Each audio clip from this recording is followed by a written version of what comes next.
انتقام قتل سیدہ، انتقام قتل فاطمہ۔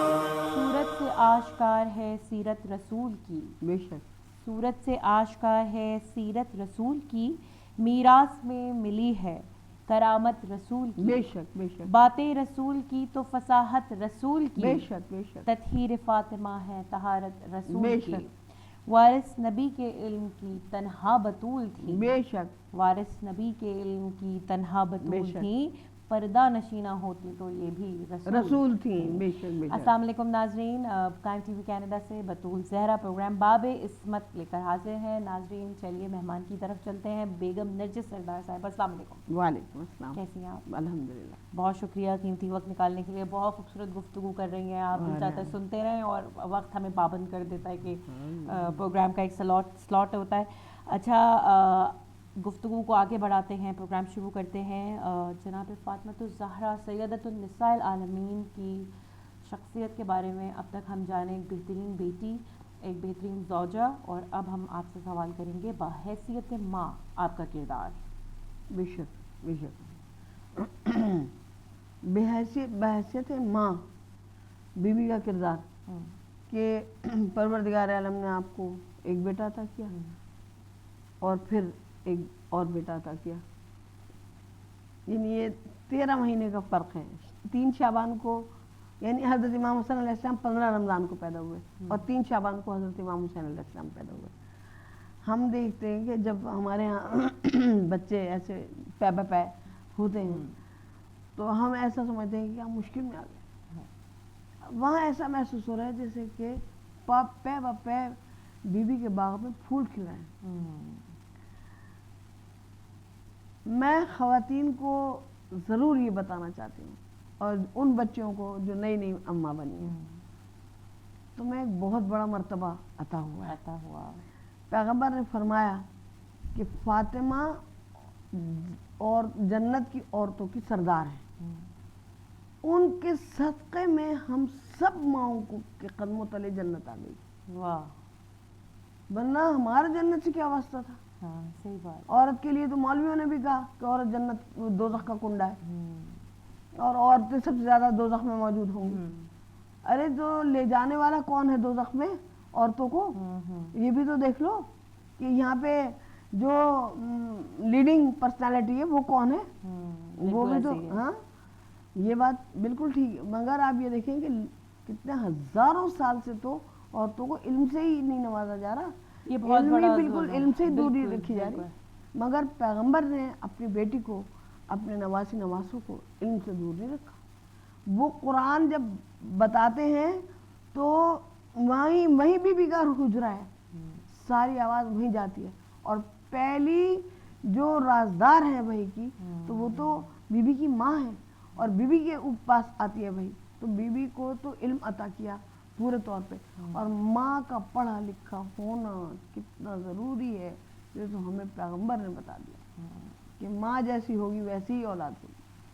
چنانچہ بی بی کا اپنے بچوں کو صبر و رضا سکھانا، کیسا یہ جو میں نے ابھی تمہارے سامنے ذکر کیا تھا کہ روزہ ہے، بالکل اور وہ بالکل کیا صبر اور رضا سکھا دیا کہ 3 دن تک بیوی خود لے کے گئی رسول کے پاس کہ اتنے بھوکے ہو گئے ہیں بچے، اور دیکھیں آپ ان کی حالت کیا ہو رہی ہے، وہ خود سے نہیں گئے، یعنی یہ دیکھو بچے اتنے صابر تھے کہ نانا کے پاس نہیں گئے پہلے سے، وہ خود نہیں بھاگ کے گئے، وہ تو بیوی لے کے گئی دکھانے کے لیے کہ میں نے کیسے نمونے تیار کیے۔ اور ڈاکٹر علی شریعتی نے بڑا خوبصورت جملہ لکھا ہے، اور زبردست ایک پیراگراف، انہوں نے کہا کہ بے شک کہ کعبہ خدا کا گھر ہے، کعبے کے ارد گرد قدم طواف کرتے ہیں، مگر سیدہ کا گھر بھی ایک کعبہ ہے جس کے ارد گرد دل طواف کرتے ہیں۔ واہ واہ واہ۔ اور انہوں نے کہا دنیا میں ایسا گھر تعمیر نہیں ہوا جس کے نیچے پنجتن یکجا ہوئے ہوں، جس کے دروازے پر روز رسول آئے ہوں، واہ سبحان اللہ، اور آئے تطہیر تلاوت فرمائی ہو۔ سبحان اللہ سبحان اللہ۔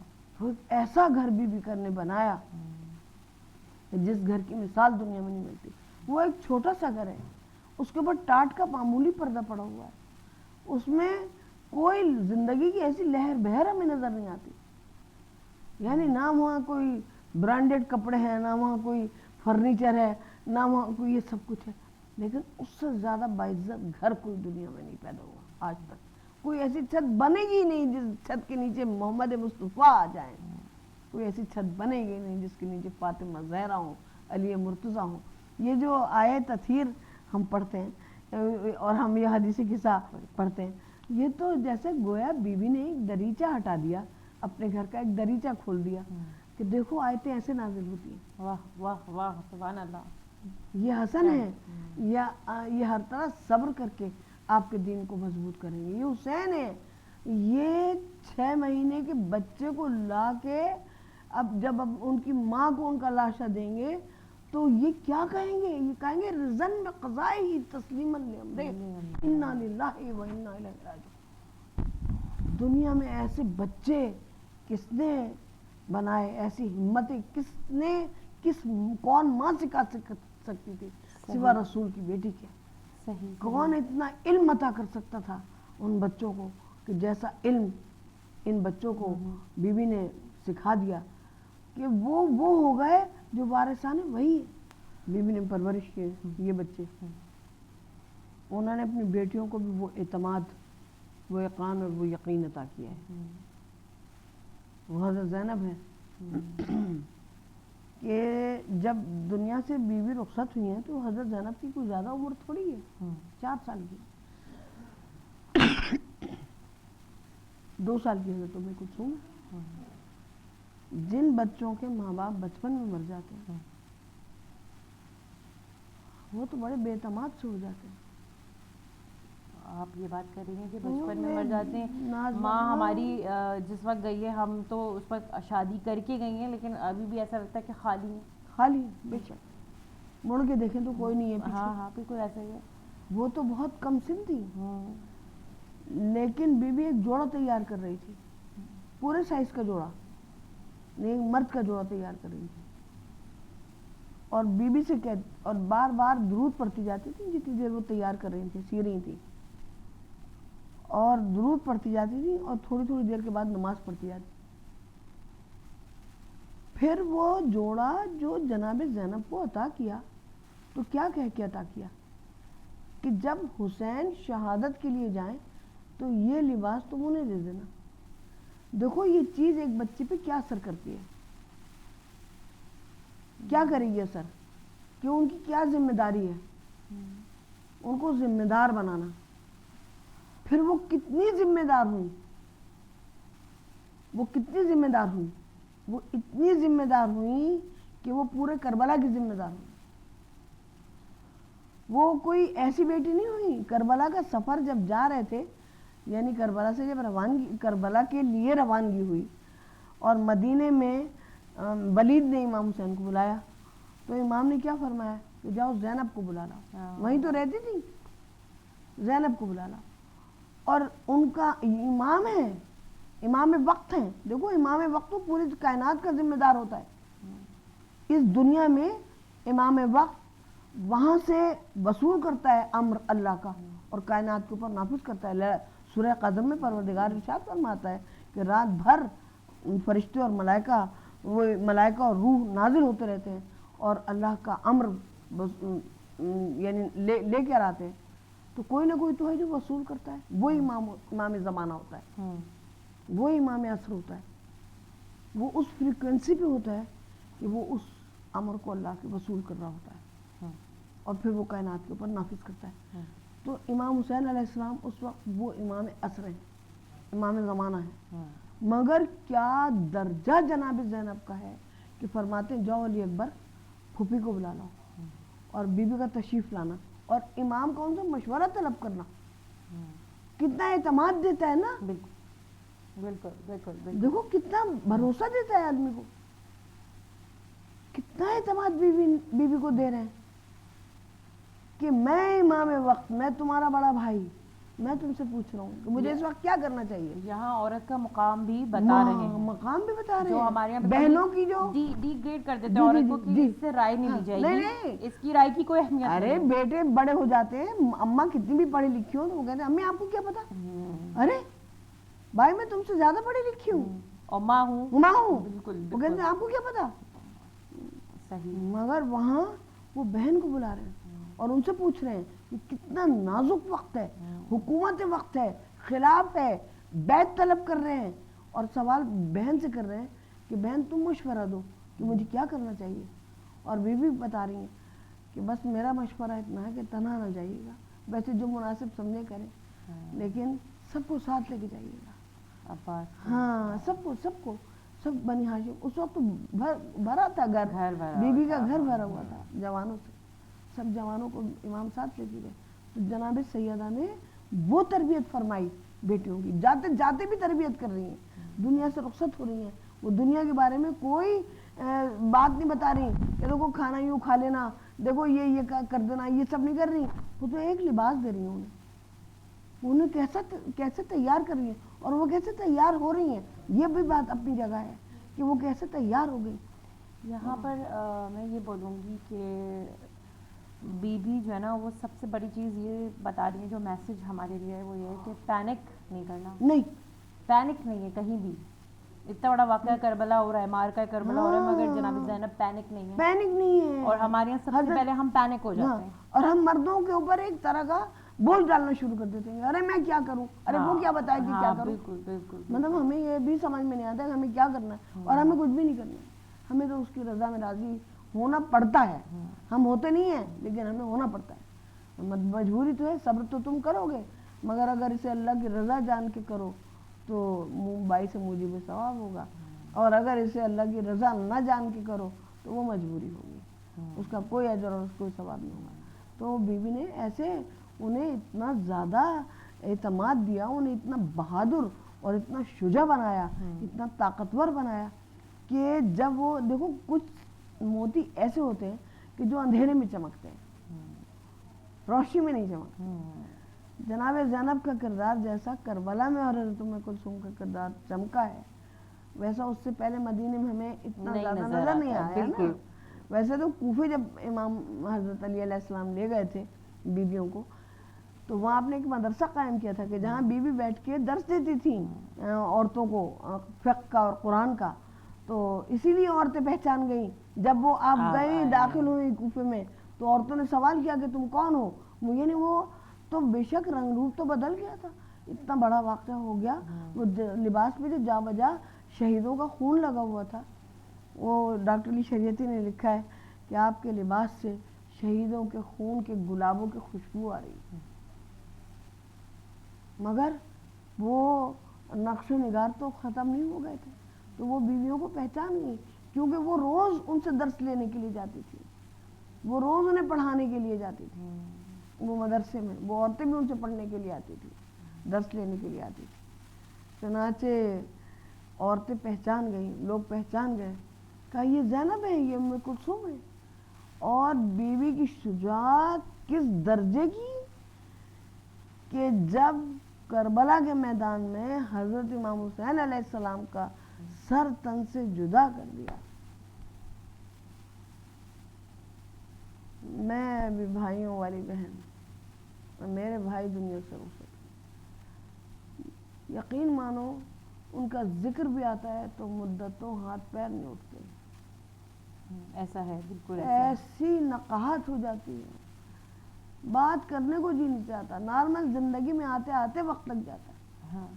بیوی خیمے سے باہر نکلی, نکل کے جنازے تک آئیں اور امام عالی مقام کا جسد مبارک اٹھایا اور اٹھا کے آسمان کی طرف, یعنی ایک جسم مبارک ہے جس کا سر کٹا ہوا ہے, یہ کوئی معمولی بات نہیں ہے بالکل بھی, یہ خیبر کے مارکے سے کم نہیں. ہاں, اسی لیے تو زینب ہے. اور اٹھا کے آسمان کی طرف رخ کیا اور فرمایا کہ خداوندہ تو گواہ رہنا, یہ قربانی ہے مال محمد کی طرف سے تیرے بارگاہ, اسے قبول کر لینا. اللہ اللہ اللہ. یہ بیوی کی تربیت ہے، یہ بیوی کی تربیت ہے. اور یہ رسول کی بیٹی کی ہی تربیت ہو سکتی تھی. یہ تربیت رسول کی بیٹی کے علاوہ کوئی نہیں دے سکتا. اور پھر جو شجاعت اور بہادری میں دیکھتی ہوں کہ بیوی کے ہاتھ ایسے بندھے، اونٹ پہ بیٹھی ہیں، کوئی پالان نہیں ہے، کوئی اماری نہیں ہے. کس قیامت کی گرمی کربلا وہاں پہ ہوتی ہے عراق میں، کتنی گرمی میں نے دیکھی ہے. وہ گرمی میں جون کے مہینے میں کربلا گئی، 55-56 ٹمپریچر. تو کوئی بات نہیں، ایسی کوئی خاص بات نہیں ہے. وہاں لوگ نارمل کام کر رہے ہوتے ہیں اور پاؤں جلنے لگتے ہیں، چپل نیلون کے پہنے تو چپک جاتے ہیں زمین میں. اور اس گرمی میں اور اس قیامت میں بندھے ہوئے ہاتھ بغیر پالان کے شتر کے اوپر بیٹھی ہیں. سروں سے چادریں چھین لی گئی ہیں. اور جب ان عورتوں نے پوچھا کہ کون ہیں آپ، تو کیا بیوی نے فرمایا، بیوی اونٹ کے اوپر کھڑی ہو گئی. بیوی نے فرمایا حمد اس پروردگار کے لیے، تمام حمد پروردگار کے، درود محمد مصطفیٰ کے لیے. ہم اسرائے آل محمد ہیں. تم نے سمجھا بھی کہ تم نے ہمارے ساتھ کیا کیا؟ تم نے آل محمد کو قتل کیا. تمہاری مثال ایسی ہے جیسے گھوڑے پہ اگنے والی گھاس. تمہاری مثال ایسی ہے جیسے وہ عورت جو چرخہ کاٹتی ہے خود ہی اور خود ہی دھاگوں کو توڑ دیتی ہے. تمہاری مثال ایسی ہے جیسے قبر پہ جلنے والا مکین، جو اپنے قبر پہ جلنے والا چراغ جو اپنے مکین کو کوئی فیض نہیں پہنچاتا. اللہ اکبر. یہ سب مثالیں قرآن کی، یہ سب مثالیں قرآن کی، مثالیں قرآن کی ہیں. اور یہ ہے تربیت، یہ تربیت. جناب فاطمہ اور کہیں سر نہیں جھکایا. جب اب یہاں پہ حالت یہ ہو گئی کہ آپ نے ہاتھ اٹھا کر ارشاد فرمایا خاموش. بازار تھا، شادیانے بج رہے تھے اور لوگ ادھر سے ادھر دوڑ رہے تھے. اور ایک ظاہر سی بات ہے کہ بازار میں جو ہما ہمی ہوتی ہے، وہ بیوی کا ایک ہاتھ اٹھانا. خاموش. لکھا ہے کہ جو گھوڑے اور اونٹ تھے وہ تک خاموش ہو گئے. بالکل. کس جگہ سے آ رہی ہیں، کیا روحانی طاقت ہے. تربیت جناب فاطمہ جی الزہرا جی ہے. جی جی بالکل. بیوی کا شیر پی کے اس مقام تک پہنچے. بالکل. اچھا پھر وہ سب خاموش ہو گیا مجمع. اور لوگ مولا کے پاس آ گئے، امام زین العابدین علیہ السلام کے پاس آ گئے، کہنے لگے کہ آپ کہیں تو ہم ابھی اس حکومت کا تختہ پلٹ دیں. امام نے فرمایا تمہارے وعدوں پہ وہ بھروسہ کرے جس نے نہ دیکھا ہو. صحیح بات. اپنے بابا کو اس حالت میں ان کا سر گدی سے کاٹا گیا، جبکہ وہ بھوکے بھی تھے اور پیاسے بھی تھے. تمہارے وعدوں پہ وہ بھروسہ کرے. عمر بن حریث کھڑا تھا وہاں پہ. اس نے کہا لے چلو انہیں جلدی سے، کیونکہ وہ گیا ابن زیاد کے پاس. اس نے کہا کہ اگر کچھ دیر بھی یہ قیدی کھڑے رہے تو تیری حکومت کا تختہ پلٹ دیں گے. تو اس نے کہا جلدی بلاؤ نا. تو تیز تیز لے جائے گا یہ اونٹ دربار میں. جب حضرت امام زین العابدین کے گلے میں رسی ہے اور کھینچا جا رہا ہے، کہا آپ نے خود فرمایا، کہا میں ایسے لے جایا جا رہا تھا جیسے قربانی کے جانور گھسیٹے جاتے ہیں. میں اس طرح گھسیٹا جا رہا تھا بازاروں میں. اور جب دربار میں لے کے گئے تو کہا کہ کھڑا رکھو، دربار تیار ہو رہا ہے. یہ کھڑے ہو گئے. ایک شخص آگے بڑھا. اس نے کہا تمہارا نام سید سجاد ہے، علی ابن الحسین؟ کہا جی. کہاں؟ تو اس نے کہا کہ تمہارے بارے میں بھی سنا ہے کہ تم بڑے بہادر ہو. تو آپ کھڑے رہے. اس نے کہا کہ اور مسلم کے بارے میں بھی سنا تھا کہ مسلم بھی بڑے بہادر. پچھلے مہینے وہ لائے گئے تھے یہیں اسی دربار میں، اسی جگہ جہاں تم کھڑو. کوئی ان پہ تھوک رہا تھا تو وہ اس پہ تھوک رہے تھے. کوئی نے برا بھلا کہہ رہا تھا، وہ جواباً برا بھلا کہہ رہے تھے. ان کے شانے چوڑے تھے، ان کا سر اٹھا ہوا تھا کہ تم کیسے سر جھکائے شانے لٹکائے چلے آ رہے ہو. آپ نے سر اٹھایا آیا تو انہیں بہت جاتی. مسلم اس حالت میں آئے تھے کہ تنہا تھے. میرے ساتھ ماں بہن، میرے ساتھ میری مائیں ہیں، میری بہنیں ہیں، میری چھوٹی سی بہن ہے. یہ شمر جب گھڑکیاں اس لاڈلی کو دیتا تھا میرا بس کچھ نہیں چلتا تھا، میں رو دیتا تھا. میرے ساتھ میری پھوپھیاں ہیں، علی مرتضیٰ کی بیٹیاں ہیں. تو نے میرے ساتھ بڑی زیادتی کی اور میرے ساتھ کٹے ہوئے سر ہیں. دربار میں لایا گیا قافلہ.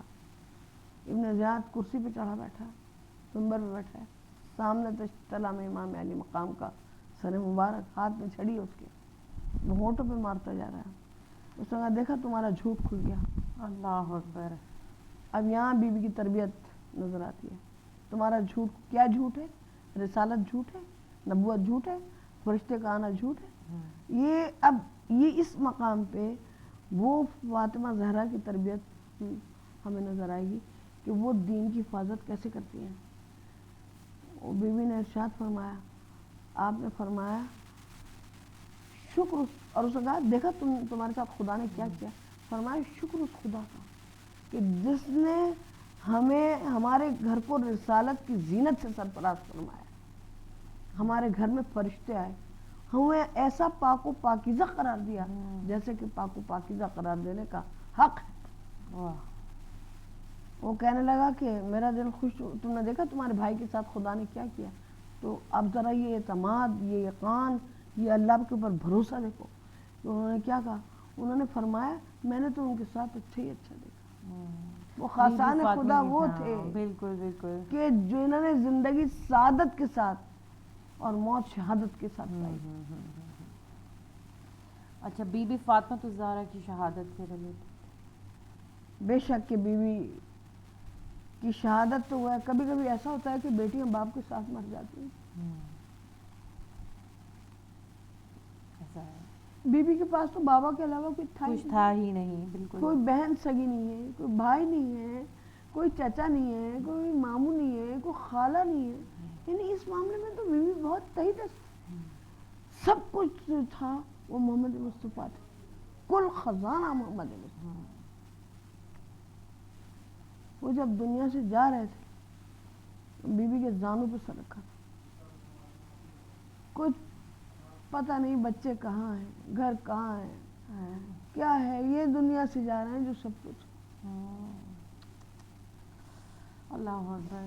ماں کو تو کب چھوڑ دیا, کب چلی گئی تھی. اب تو جو زندگی گزری بابا کے ساتھ گزری, اور وہ سارا ٹائم گزرا ہے جو رسالت میں, رسالت کے کار رسالت میں کار چل رہی ہے, رسالت میں ساتھ ساتھ چل رہی ہے. اب ان کے لیے بہت مشکل ہے کہ وہ ان کو الوداع کہیں. کہ پیغمبر نے ارشاد فرمایا کہ فاطمہ موت کا فرشتہ آنا چاہتا ہے. بی بی اتنی زیادہ غمزدہ ہیں کہ پیغمبر نے ایسے ہاتھ کیا, بی بی نے سر نیچے کیا, آپ نے اپنے منہ کے قریب آپ کا کان کیا اور آپ نے کوئی بات ایسی فرمائی کہ تھوڑا سا اطمینان ہو گیا چہرے پہ. تو مولا کائنات نے پوچھا کہ کیا فرمایا. کہا آپ نے فرمایا کہ میرے بعد سب سے پہلے تم مجھ سے آ کے ملو گی. مجھے اس سے اطمینان ہو گیا کہ میں یہ جدائی بہت لمبی جدائی نہیں.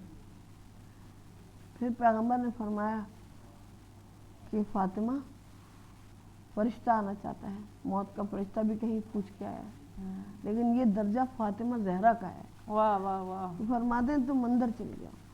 شاید محمد مصطفیٰ نہیں چاہتے کہ دنیا سے رخصت ہوتا ہوا بی بی دیکھے, شاید برداشت نہ کر پائیں. فرشتہ آیا اور پیغمبر دنیا سے رخصت ہو گئے. پیغمبر کا دنیا سے رخصت ہو جانا دنیا کا خالی ہو جانا ہے. دنیا کا خالی ہو جانا, پیغمبر کے جانا. دیکھو اب اس کے بعد ہمارا کوئی مر جاتا ہے, لوگ آتے ہیں, تسلی دیتے ہیں, دلاسا دیتے ہیں, مگر وائے افسوس کہ مدینہ خالی ہو گیا. لوگ سقیفے میں جمع ہو گئے. یہاں بی بی اکیلی ہے, کوئی آگے یہ نہیں پوچھ رہا. ہمیں کتنے لوگ تسلی دلاسا دینے جمع ہوتے ہیں. بالکل ایسے, ہمارا کوئی بالکل ایسے. پانی پی لو, ہم کھانا لائے ہیں, کھانا کھا لو, ارے یہاں لیٹ جاؤ, یہاں بیٹھ جاؤ. میرا جی چاہتا ہے ساری دنیا کی عورتیں بی بی کے پاس آ جائیں. حقیقت نہ کہ یہ سننے کو مل رہا ہے کہ فاطمہ کے رونے سے جو ہماری رات کی نیند خراب ہو جاتی ہے. ہماری نیند خراب ہوتی ہے. بالکل, ان سے کہیں یا دن کو رو یا رات کو, یا رات کو روئے. اور حضرت علی علیہ السلام نے بھی یہ نہیں فرمایا. آپ دیکھیں شہری حقوق کا کتنا خیال ہے. اچھا بی بی کون سا بیٹھ کے ایسے مائک پہ رو رہی ہوں گی کہ جسے ساری دنیا جو ہے وہ بے چین ہو رہی ہوگی. یہ صرف وہ اس احتجاج کے لیے کو روکنے کی کوشش تھی کہ اپنی زوجہ سے کہیے کہ یا دن کو روئیں یا رات کو روئیں, ہمارے آرام میں خلل پڑتا ہے. تو مولا نے کیا کام کیا؟ مولا نے یہ نہیں کہا کہ آپ رویا نہ کیجیے کیونکہ آپ رونا آپ کا حق ہے. بیٹی باپ کے لیے کیسے نہیں روئے گی؟ بالکل بالکل. اور نہ ان لوگوں سے کہا کہ بھائی وہ تو روئیں گی اپنے گھر میں بیٹھ کے رو رہی ہیں, وہ کون سا تمہارے گھر جا کے رو رہی ہیں, یہ بھی نہیں. فرمایا آپ قبرستان چلی جایا کیجیے, آپ وہاں بیٹھ کے رویا کیجیے. تو لوگوں نے دیکھا کہ روز صبح کو تھوڑا سا کھانا تیار کر کے بیوی اپنے بچوں کا ہاتھ پکڑ کے جنت البقیع تشریف لے جاتی تھی. وہاں گرمی قیامت کی تھی, بہت گرمی تھی. تو مولا کائنات نے وہاں پہ ایک حجرہ بنا دیا جس میں بیوی بیٹھ جاتی ہے, بیت الحزن کہلاتا ہے, جس میں یعنی غم کا کمرہ, وہ غم کا کمرہ تھا. اب لوگ وہاں پہ آ کے دعائیں مانگتے تھے, جس کا کوئی بچہ مر جاتا تھا وہ بھی آ کے وہاں بیٹھ کے روتے, جس کی کوئی بہن مر جاتی تھی وہ بھی وہاں کے روتے. گویا مجلس کی روایت ڈال گئی.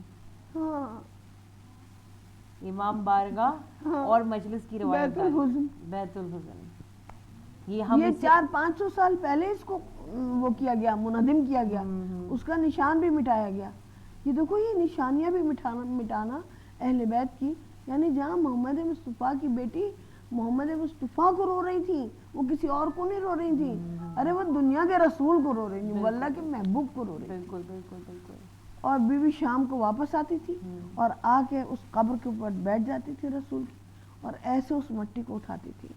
اور وہ اتنی کمزور ہو گئی ان کے غم میں کہ ان کے ہاتھوں سے وہ مٹی گر جاتی تھی, وہ اسے سنبھال بھی نہیں پاتی تھی. اور وہ کہتی جاتی تھی, پرسیاں پڑھتی جاتی تھی کہ جس نے مرقد احمد کی مٹی کو سونگ لیا وہ اسے کسی اور خوشبو کے سونگنے کی ضرورت نہیں ہے. روزانہ شام کو. اور پھر اس کے بعد اپنے گھر تشریف لاتی. 2 دن گزر گئے کہ کوئی نہیں آیا. کوئی تو آتا تعزیت کے لیے, کوئی تو آتا غم بٹانے کے لیے. تمہارے بابا چلے گئے, تمہارا سب کچھ چلا گیا. نہیں, تیسرے دن جب ایک ہو کی آواز آنا شروع ہوئی, جب حکومت ملتی ہے تو لوگ کتنا خوش ہوتے ہیں, اور لوگ ان کے ساتھ نہیں, عرب کلچر نہیں, یہاں بھی ہمارے یہاں بھی تم دیکھو کہ اگر کوئی اترتی ہے حکومت یا چڑھتی ہے حکومت تو کتنا شور سڑکوں پہ ہوتا ہے. ایسے ایسے تو وہاں بھی لوگ ہو کرتے ہوئے آ رہے تھے. وہ ایک معاملہ طے کر کے آ گئے. جب آئے تو آپ نے حضرت فضہ سے فرمایا دیکھو شاید کوئی تعزیت کے لیے آیا.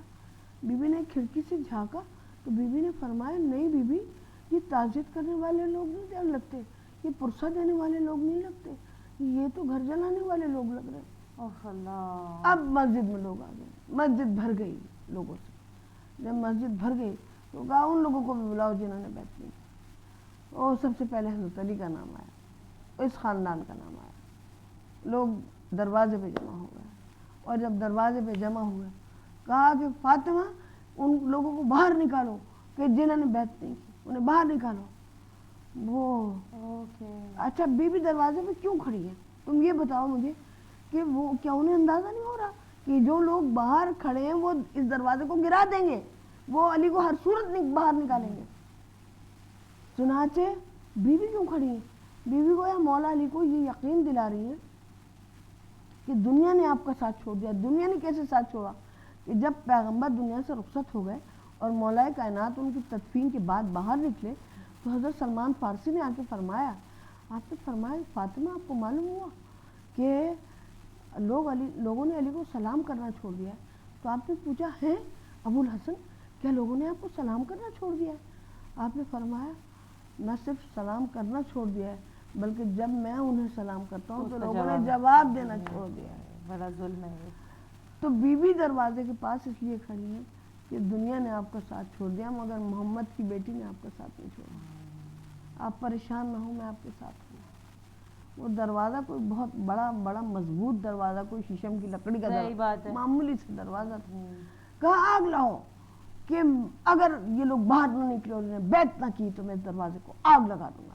ارے میرا دل چاہتا ہے سب مدینے کے انصار اور مہاجرین اکٹھے کہیں کہ ارے اس گھر کو آگ لگا دو گے جس میں فاطمہ ہے, جنت کی عورتوں کے سردار ہیں، اس گھر کو آگ لگا دو گے جس میں جنت کے شہزادے ہیں حسن و حسین، تم اس گھر کو آگ لگا دو گے؟ ایک کمزور سی آواز ہے، کیا اس کو اس حالت میں بھی آگ لگا دیں گے؟ کسی فاطمہ کہاں، میں اس حالت میں بھی آگ لگا دوں گا۔ اور ایک غلام آگ لے کے آیا، اسے دروازے کے پاس رکھ دیا، اور دروازہ اس آگ سے اتنا کمزور ہو گیا کہ بیوی تو پیچھے کھڑی ہے، وہ ایک لات اس کو ماری تو وہ دروازہ گر گیا۔ بیوی اس ایک دروازے کے گرنے سے دنیا سے رخصت نہ ہو جاتی اگر اس دروازے سے چلتے ہوئے اندر 20 آدمی اسی دروازے جس کے نیچے تھیں، وہ اس کے نیچے تھیں دروازے۔ ارے توہین رسالت کیا ہوتی ہے بھائی، کیا ہوتی ہے توہین رسالت؟ توہین رسالت کیریکیچر بنانا نہیں ہوتا، یہ ہوتی ہے توہین رسالت۔ ہم اس توہین رسالت کو روتے ہیں۔ جو کہہ رہے تھے کہ فاطمہ میری کل کائنات ہے، اس کائنات کے اوپر سے 20 افراد اندر داخل ہوئے۔ مولا ارشاد فرما رہے ہیں دیکھو اس کے نیچے فاطمہ ہے، اس کے اوپر پاؤں نہ رکھنا، فاطمہ ہے اس کے نیچے، فاطمہ ہے، لیکن کوئی نہیں سن رہا۔ مولا کے گلے میں رسی ڈالی گئی، جس دروازے سے آئے تھے اسی دروازے سے واپس گئے 20 آدمی، اور جب باہر گئے اتنی دیر میں پسلیاں چٹک چکی تھی۔ اور میں بس ایک روایت تمہارے سامنے بیان کرتی ہوں کہ یہ 70 دن یا 90 دن بیوی کے گریہ کرتے ہوئے گزر گئے، لیکن کبھی کسی وقت مولا کے لیے زندگی کو مشکل نہیں کیا یہ کہہ کے کہ میری پسلیاں چٹک گئی۔ جب مولا نے رحلت کے بعد دیکھا کہ پسلیاں چٹک گئی تو مولا گریا، اتنا چیخ کے روئے۔ اچھا اب میں ایک بات اور بھی تمہیں بتاؤں کہ دیکھو ہمارے ہاں جو ذاکر مجلسیں پڑھتے ہیں تو ہم کہتے ہیں کہ بھائی اس لیے بیوی نے فرمایا کہ میرا جنازہ رات میں نہ اٹھانا کہ میرا پردہ نہ خراب ہو جائے۔ او بھائی پردے کا کیا مطلب ہے؟ کیا زندہ عورتوں کے جنازے نہیں اٹھائے جائیں گے؟ کیا قیامت آ جائے گی؟ نہیں، اس رات میں مولا کائنات نے 20 قبریں کھودی۔ یہ ڈاکٹر شریدی کی کتاب رکھی ہے، انہوں نے لکھا کہ 20 قبر، کسی نے کہا 50 قبریں کھودی، میں سمجھتی ہوں کہ 20 قبریں ہی کھودی ہوں گی، چلے کم سے کم 20 لے لیں۔ اب جب آپ تحقیق کرتے ہیں کہ آخر یہ 20 قبریں کیوں کھودی تو آپ کو شاہ سعود کے زمانے میں سن 1908 میں یہ نظارہ دیکھنے کو ملتا ہے کہ ان کو آگے اس نے بتایا لارنس آف عریبیا نے کہ دیکھو جب تک یہ قبریں موجود ہیں جن کا اتنا احترام ہے تو اس وقت تک لوگوں کے عقائد تبدیل نہیں کیے جا سکتے، اور تمہیں ہم امام نہیں بنا سکتے۔ لوگوں کو بھی امام بننے کا بہت شوق رہا، عام انسانوں کو کتنا امام بالکل، میں مجھے بھی امام کہنے لگے، مجھے اس کو بھی امام کہنے لگے، اس کو بھی امام۔ چنانچہ انہوں نے کہا کہ بھئی یہ قبریں جو ہیں یہ منہدم کرنی چاہیے۔ ٹریکٹرز لائے گئے اور ان قبروں کے اوپر ٹریکٹرز چلائے گئے۔ جس قبر کو انہوں نے بی بی کی قبر سمجھا تھا اس قبر کے اوپر سب سے پہلے ٹریکٹر چلا، اور یہ 2 بار قبر منہدم ہوئی، یہ 1 بار قبر منہدم نہیں ہوئی، یہ 2 بار قبر منہدم ہوئی۔ اور آج آپ چلے جائیں تو ایک معمولی سا پتھر سرہانے رکھا ہے اور ایک اجڑی ہوئی مٹی کی قبر ہے کہ جس کو کوئی نہیں کہہ سکتا کہ یہ رسول کی۔ وہاں جب میں دیکھتی ہوں ٹی وی پہ، میں نے ابھی تک میری زیارت نہیں ہو پائی، تم بھی دعا کرو، سب لوگ دعا کریں انشاءاللہ آپ کو کہ میں جاؤں، لیکن جب میں تصویر میں بھی دیکھتی ہوں، ٹی وی پہ چلتے ہوئے دیکھتی ہوں کہ وہاں اتنی روشنی ہے روضہ رسول، اور بیٹی کے قبر پہ اتنا اندھیرا ہے، اللہ کیسا انہیں لگتا ہوگا ہم نے کیسا رسول کو دکھ دیا۔